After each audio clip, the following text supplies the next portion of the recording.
बिहार सरकार में पूर्व मंत्री रहे मुकेश सहनी के पिता जीतन सहनी का बेरहमी से कत्ल हो गया है। दरभंगा में उनकी हत्या कर दी गई। अब तक इस हत्या की वजह सामने नहीं आई है, लेकिन पुलिस सूत्रों का कहना है कि निजी रंजिश के चलते शायद इस हत्याकांड को अंजाम दिया गया। मुकेश सहनी बिहार में मल्लाओं के बड़े नेता कहे जाते हैं। वो विकासशील इंसान पार्टी यानी वीआईपी के मुखिया भी हैं। जीतन सहनी का शव घर में ही लहूलुहान अवस्था में पाया गया। हाल ही में हुए लोकसभा चुनाव में मुकेश सहनी आरजेडी के साथ थे और महागठबंधन का हिस्सा बने थे। पिछड़ा समुदाय से आने वाले मुकेश सहनी के पिता की हत्या बिहार में एक बड़ा मुद्दा बन सकती है। राज्य में कानून व्यवस्था पर ये कांड बड़े सवाल खड़े करता है। मिली जानकारी के मुताबिक मुकेश सहनी फिलहाल मुंबई में थे। खबर मिलते ही वो दरभंगा लौटे। एसएसपी जगन्नाथ रेड्डी ने जीतन सहनी के कत्ल की पुष्टि की है। मौके पर बड़ी संख्या में पुलिस फोर्स को तैनात किया गया। आशंका है कि जीतन सहनी की हत्या के विरोध में प्रदर्शन भी हो सकता है और कानून व्यवस्था की स्थिति बिगड़ सकती है। परिवार सूत्रों का कहना है कि मुकेश सहनी के पिता घर में अकेले ही रहते थे। मुकेश सहनी की मां का निधन 10 साल पहले हो चुका है। पिता की देखभाल और अन्य कामकाज के लिए दिन में नौकर रहा करते हैं, लेकिन रात में वो घर चले जाते थे।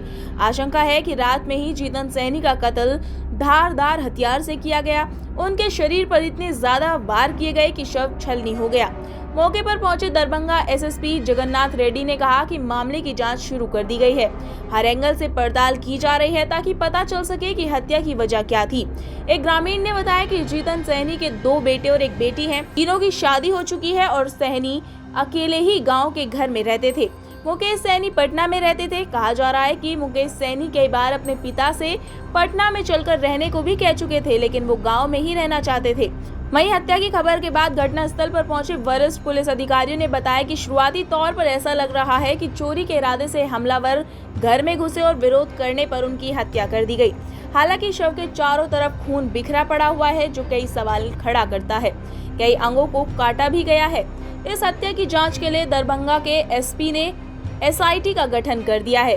दरभंगा के रूरल एसपी के नेतृत्व में 3 अधिकारियों की टीम बनाई गई, जो इस हत्याकांड की जांच करेगी। वहीं आरजेडी ने इस हत्याकांड को लेकर राज्य के कानून व्यवस्था पर सवाल खड़े कर दिए। पार्टी प्रवक्ता मृत्युंजय तिवारी ने कहा कि ये खबर बहुत ही ज्यादा दुखद है। जिस तरह से बिहार में हत्याओं का दौर है, कोई भी सुरक्षित नहीं है। लगातार अपराध हो रहे हैं। जिस तरह से बिहार में हत्याओं का दौर चल रहा है, यहाँ लोगों की सुरक्षा भगवान भरोसे है। मुकेश सहनी के पिता जीतन सहनी की हत्या की ये घटना अत्यंत ही दुर्भाग्यपूर्ण है। मैं सरकार की तरफ से भरोसा दिलाता हूं कि इस मामले में शीघ्र एक्शन होगा। दोषियों को सलाखों के पीछे पहुंचाएंगे। हम मुकेश सहनी और उनके परिवार के साथ खड़े हैं। वहीं केंद्रीय मंत्री जीतन राम मांझी ने भी इस घटना पर दुख जताया है और कहा कि वीआईपी प्रमुख मुकेश सहनी के पिता की हत्या की सूचना से स्तब्ध हूं। मैं राज्य सरकार से मांग करता हूं कि दोषियों को जल्दी से जल्दी गिरफ्तार कर स्पीडी ट्रायल कराया जाए। मैं और मेरी पार्टी इस दुखद की घड़ी में हर तरह से मुकेश सहनी के साथ खड़े हैं। इसी बीच केंद्रीय मंत्री गिरिराज सिंह ने भी मुकेश सहनी के पिता की हत्या पर दुख जताया है और कहा कि ये घटना राजनीति का विषय नहीं है। मुकेश सहनी एक राजनेता हैं। अगर उनके पिता की हत्या हुई है तो हमें बहुत दुख है। अपराधी नहीं बच पाएगा। सरकार इस घटना के प्रति गंभीर है। इस खबर पर आपकी क्या राय है, हमें कमेंट कर जरूर बताएं। अभी के लिए इतना ही। Bureau report Keshav times.